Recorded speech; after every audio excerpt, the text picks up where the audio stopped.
नमस्कार। किस्से कहानियां में एक बार फिर आपका स्वागत है। प्रस्तुत है मुंशी प्रेमचंद द्वारा लिखी कहानी चमत्कार। बीए पास करने के बाद चंद्र प्रकाश को एक ट्यूशन करने के सिवा और कुछ न सूझा। उसकी माता पहले ही मर चुकी थी। इसी साल पिता का भी देहांत हो गया और प्रकाश जीवन के जो मधुर स्वप्न देखा करता था वे सब धूल में मिल गए। पिता ऊंचे ओहदे पर थे। उनकी कोशिश से चंद्र प्रकाश को कोई अच्छी जगह मिलने की पूरी आशा थी, पर वे सब मंसूबे धरे रह गए और अब गुजर बसर के लिए वही 30 रुपए महीने की ट्यूशन रह गई। पिता ने कुछ संपत्ति भी न छोड़ी, उल्टे वधू का बोझ और सिर पर लाद दिया। और स्त्री भी मिली तो पढ़ी लिखी, शौकीन, जबान की तेज, जिसे मोटा खाने और मोटा पहनने से मर जाना कबूल था। चंद्र प्रकाश को 30 रुपए महीना की नौकरी करते शर्म तो आई, लेकिन ठाकुर साहब ने रहने का स्थान देकर उसके आंसू पोंछ दिए। यह मकान ठाकुर साहब के मकान से बिल्कुल मिला हुआ था, पक्का, हवादार, साफ सुथरा और जरूरी सामान से लैस। ऐसा मकान 20 रुपए महीना से कम पर न मिलता। काम केवल 2 घंटे का। लड़का था तो लगभग उन्हीं की उम्र का, पर बड़ा कुंद ज़हन, कामचोर।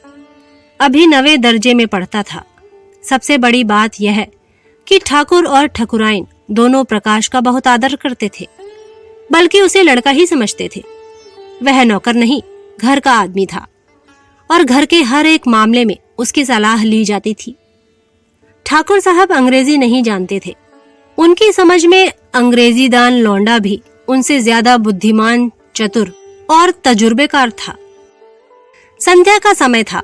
प्रकाश ने अपने शिष्य वीरेंद्र को पढ़ाकर छड़ी उठाई तो ठकुराइन ने आकर कहा, अभी ना जाओ बेटा, जरा मेरे साथ आओ, तुमसे कुछ सलाह करनी है। प्रकाश ने मन में सोचा, आज कैसी सलाह है? वीरेंद्र के सामने क्यों नहीं कहा? उसे भीतर ले जाकर रामा देवी ने कहा, तुम्हारी क्या सलाह है? बीरू को ब्याह दूं? एक बहुत अच्छे घर से संदेशा आया है। प्रकाश ने मुस्कुराकर कहा, यह तो बीरू बाबू ही से पूछिए। नहीं, मैं तुमसे पूछती हूँ। प्रकाश ने असमंजस में पड़कर कहा, मैं इस विषय में क्या सलाह दे सकता हूँ? उनका 20वां साल तो है, लेकिन यह समझ लीजिए कि पढ़ना हो चुका। तो अभी ना करूं, यही सलाह है। जैसा आप उचित समझे। मैंने तो दोनों बातें कह दी। तो कर डालूं? मुझे यही डर लगता है कि लड़का कहीं बहक ना जाए। मेरे रहते इसकी तो आप चिंता ना करें। हाँ, इच्छा हो तो कर डालिए, कोई हरज भी नहीं है। सब तैयारियां तुम्ही को करनी पड़ेंगी, यह समझ लो। तो मैं इनकार कब करता हूं? रोटी की खैर मनाने वाले शिक्षित युवकों में एक प्रकार की दुविधा होती है जो उन्हें अप्रिय सत्य कहने से रोकती है। प्रकाश में भी यही कमजोरी थी। बात पक्की हो गई और विवाह का सामान होने लगा। ठाकुर साहब उन मनुष्यों में थे जिन्हें अपने ऊपर विश्वास नहीं होता। उनकी निगाह में प्रकाश की डिग्री उनके 60 साल के अनुभव से कहीं अधिक मूल्यवान थी। विवाह का सारा आयोजन प्रकाश के हाथों में था। 10-12 हजार रुपए खर्च करने का अधिकार कुछ कम गौरव की बात न थी। देखते देखते ही फटेहाल युवक जिम्मेदार मैनेजर बन बैठा। कहीं कपड़े वाला उसे सलाम करने आया है, कहीं मोहल्ले का बनिया घेरे हुए है, कहीं गैस और शामियाने वाला खुशामद कर रहा है। वह चाहता तो 200-400 रुपए बड़ी आसानी से बना लेता, लेकिन इतना नीच न था। फिर उसके साथ क्या दगा करता जिसने सब कुछ उसी पर छोड़ दिया था। पर जिस दिन उसने 5,000 के जेवर खरीदे, उस दिन उसका मन चंचल हो उठा। घर आकर चंपा से बोला, हम तो यहाँ रोटियों के मोहताज हैं और दुनिया में ऐसे आदमी पड़े हुए हैं जो हजारों लाखों रुपए के जेवर बनवा डालते हैं। ठाकुर साहब ने आज बहू के चढ़ावे के लिए 5,000 के जेवर खरीदे। ऐसी ऐसी चीजें कि देखकर आंखें ठंडी हो जाए। सच कहता हूं, बास चीजों पर तो आंख नहीं ठहरती थी। चंपा ईर्ष्या जनित विराग से बोली, हमें क्या करना है? जिन्हें ईश्वर ने दिया है वे पहने, यहाँ तो रोकर मरने ही के लिए पैदा हुए हैं। चंद्र प्रकाश बोले, इन्हीं लोगों की मौज है, ना कमाना ना धमाना, बाप दादा छोड़ गए हैं, मजे से खाते हैं और चैन करते हैं। इसी से कहता हूं ईश्वर बड़ा अन्यायी है। चंपा बोली, अपना अपना पुरुषार्थ है, ईश्वर का क्या दोष? तुम्हारे बाप दादा छोड़ गए होते तो तुम भी मौज करते। यहाँ तो रोटियां चलना मुश्किल है, गहने कपड़े को कौन रोए? और ना इस जिंदगी में कोई ऐसी आशा ही है। कोई गत की साड़ी भी नहीं रही कि किसी भले आदमी के घर जाऊं तो पहन लूं। मैं तो इसी सोच में हूं कि ठकुराइन के यहाँ ब्याह में कैसे जाऊंगी। सोचती हूं बीमार पड़ जाती तो जान बचती। यह कहते कहते चंपा की आंखें भर आईं। प्रकाश ने तसल्ली दी, साड़ी तुम्हारे लिए लाऊं, अब क्या इतनी भी ना कर सकूंगा? मुसीबत के ये दिन क्या सदा बने रहेंगे? जिंदा रहा तो एक दिन तुम सिर से पांव तक जेवरों से लदी रहोगी। चंपा मुस्कुराकर बोली, चलो, ऐसी मन की मिठाई मैं नहीं खाती। निबाह हो जाए यही बहुत है, गहनों की साध नहीं है। प्रकाश ने चंपा की बातें सुनकर लज्जा और दुख से सिर झुका लिया। चंपा उसे इतना पुरुषार्थहीन समझती है। रात को दोनों भोजन करके लेटे तो प्रकाश ने फिर गहनों की बात छेड़ी। गहने उसकी आंखों में बसे हुए थे। इस शहर में ऐसे बढ़िया गहने बनते हैं, मुझे इसकी आशा न थी। चंपा ने कहा, कोई और बात करो, गहनों की बात सुनकर जी जलता है। वैसी चीजें तुम पहनो तो रानी मालूम होने लगो।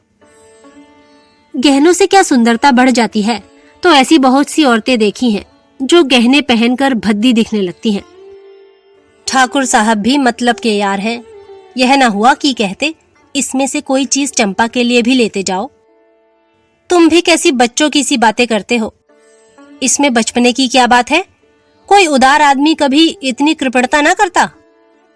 मैंने तो कोई ऐसा उदार आदमी नहीं देखा जो अपनी बहू के गहने किसी गैर को दे दे। मैं गैर नहीं हूँ, हम दोनों एक ही मकान में रहते हैं। मैं उनके लड़के को पढ़ाता हूँ और शादी का सारा इंतजाम कर रहा हूँ।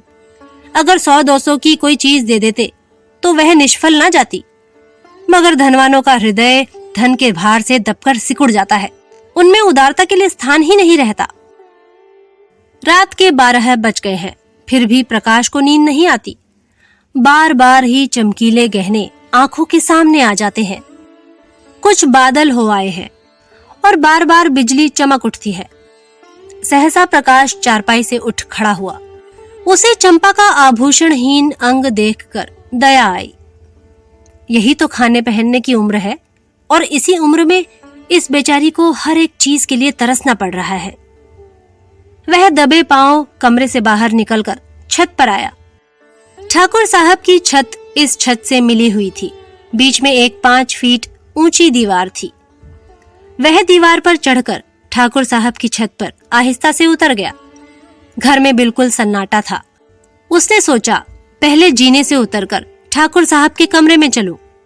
अगर वह जाग गए तो जोर से हंसूंगा और कहूंगा, कैसा चरका दिया, या कह दूंगा मेरे घर की छत से कोई आदमी इधर आता दिखाई दिया, इसलिए मैं भी उसके पीछे पीछे आया हूं कि देखूं यह क्या करता है। अगर संदूक की कुंजी मिल गई तो फिर फतह है। किसी को मुझ पर संदेह ही ना होगा। सब लोग नौकरों पर संदेह करेंगे। मैं भी कहूंगा, साहब, नौकरों की हरकत है, इन्हें छोड़कर और कौन ले जा सकता है। मैं बेदाग बच जाऊंगा। शादी के बाद कोई दूसरा घर लूंगा। फिर धीरे धीरे एक एक चीज चंपा को दूंगा जिसमें उसे कोई संदेह ना हो। फिर भी वह जीने से उतरने लगा तो उसकी छाती धड़क रही थी। धूप निकल आई थी। प्रकाश अभी सो रहा था कि चंपा ने उसे जगाकर कहा, बड़ा गजब हो गया। रात को ठाकुर साहब के घर में चोरी हो गई। चोर गहने की संदूकची उठा ले गया। प्रकाश ने पड़े पड़े पूछा, किसी ने पकड़ा नहीं चोर को? किसी को खबर भी हो? वह संदूकची ले गया जिसमें ब्याह के गहने रखे थे। ना जाने कैसे कुंजी उड़ा ली और ना जाने कैसे उसे मालूम हुआ कि इस संदूक में संदूकची रखी है। नौकरों की कार्यवाही होगी, बाहरी चोर का यह काम नहीं है। नौकर तो उनके तीनों पुराने हैं। नीयत बदलते क्या देर लगती है, आज मौका देखा उठा ले गए। तुम जाकर जरा उन लोगों को तसल्ली तो दो।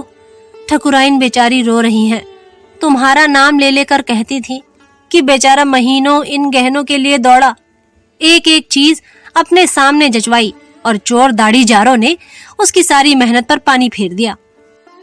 प्रकाश चटपट उठ बैठा और घबराता हुआ सा जाकर ठकुराइन से बोला, यह तो बड़ा अनर्थ हो गया माताजी, मुझसे तो अभी अभी चंपा ने कहा। ठाकुर साहब सिर पर हाथ रखे बैठे हुए थे। बोले, कहीं सेंध नहीं, कोई ताला नहीं टूटा, किसी दरवाजे की चूल नहीं उतरी, समझ में नहीं आता चोर आया किधर से। ठकुराइन ने रोकर कहा, मैं तो लुट गई भैया, ब्याह सिर पर खड़ा है, कैसे क्या होगा भगवान। तुमने दौड़ धूप की थी, तब कहीं जाके चीजें आई थी, ना जाने किस मनहूस शायद से लगन आई थी। प्रकाश ने ठाकुर साहब के कान में कहा, मुझे तो किसी नौकर की शरारत मालूम होती है। ठकुराइन ने विरोध किया, अरे नहीं भैया, नौकरों में ऐसा कोई नहीं, 10-10 हजार रुपए यों ही ऊपर रखे रहते थे, कभी एक पाई भी नहीं गई। ठाकुर साहब ने नाक सिकोड़ कर कहा, तुम क्या जानो, आदमी का मन कितना जल्दी बदल जाया करता है। जिसने अब तक चोरी नहीं की वह कभी चोरी न करेगा, यह कोई नहीं कह सकता। मैं पुलिस में रिपोर्ट करूंगा और एक एक नौकर की तलाशी कराऊंगा, कहीं माल उड़ा दिया होगा। जब पुलिस के जूते पड़ेंगे तो आप ही कबूलेंगे। प्रकाश ने पुलिस का घर में आना खतरनाक समझा, कहीं उन्हीं के घर में तलाशी ले तो अनर्थ ही हो जाए। बोले, पुलिस में रिपोर्ट करना और तहकीकात कराना व्यर्थ है, पुलिस माल तो ना बरामद कर सकेगी, हाँ नौकरों को मारपीट भले ही लेगी, कुछ नजर भी उसे चाहिए, नहीं तो कोई दूसरा ही स्वांग खड़ा कर देगी। मेरी तो सलाह है कि एक एक नौकर को एकांत में बुलाकर पूछा जाए। ठाकुर साहब ने मुंह बनाकर कहा, तुम भी क्या बच्चों की सी बात करते हो प्रकाश बाबू, भला चोरी करने वाला अपने आप कबूलेगा? तुम मारपीट भी तो नहीं करते। हाँ, पुलिस में रिपोर्ट करना मुझे भी फजूल मालूम होता है, माल बरामद होने से रहा, उल्टे महीनों की परेशानी हो जाएगी। प्रकाश बोला, लेकिन कुछ ना कुछ तो करना ही पड़ेगा। ठाकुर बोले, कोई लाभ नहीं।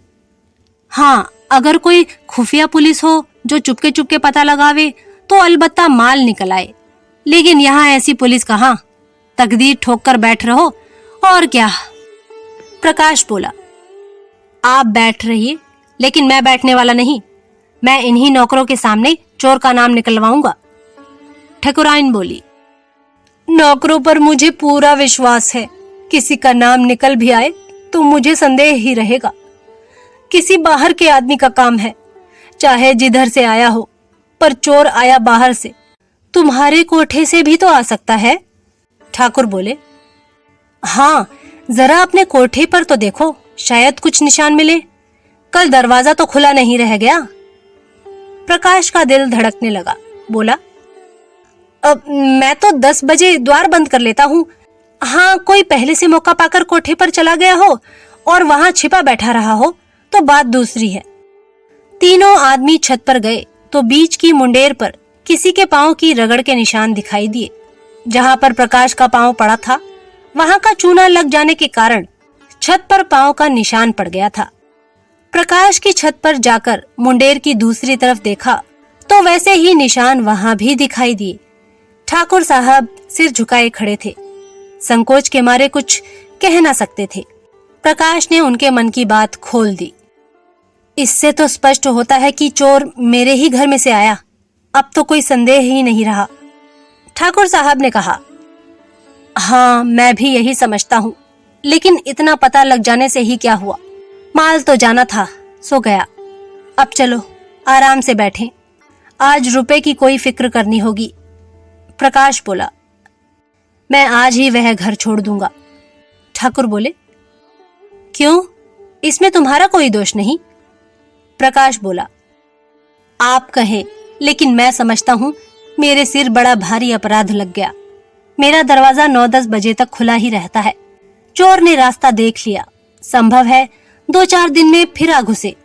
घर में अकेली एक औरत सारे घर की निगरानी नहीं कर सकती। इधर वह तो रसोई में बैठी है, उधर कोई आदमी चुपके से ऊपर चढ़ जाए तो जरा भी आहट नहीं मिल सकेगी। मैं घूम घाम कर कभी 9 बजे आया, कभी 10 बजे, और शादी के दिनों में तो देर होती ही रहेगी। उधर का रास्ता बंद हो जाना चाहिए। मैं तो समझता हूँ इस चोरी की सारी जिम्मेदारी मेरे सिर है। ठकुराइन डरी। तुम चले जाओगे भैया, तब तो घर और फाड़ खाएगा। प्रकाश बोला, कुछ भी हो माताजी, मुझे बहुत जल्द घर छोड़ना ही पड़ेगा। मेरी गफलत से चोरी हुई, उसका मुझे प्रायश्चित करना ही पड़ेगा। आप सुन रहे थे मुंशी प्रेमचंद द्वारा लिखी कहानी चमत्कार। कहानी सुनने के लिए धन्यवाद। जल्द ही एक नई कहानी के साथ प्रस्तुत होंगे। तब तक के लिए नमस्कार।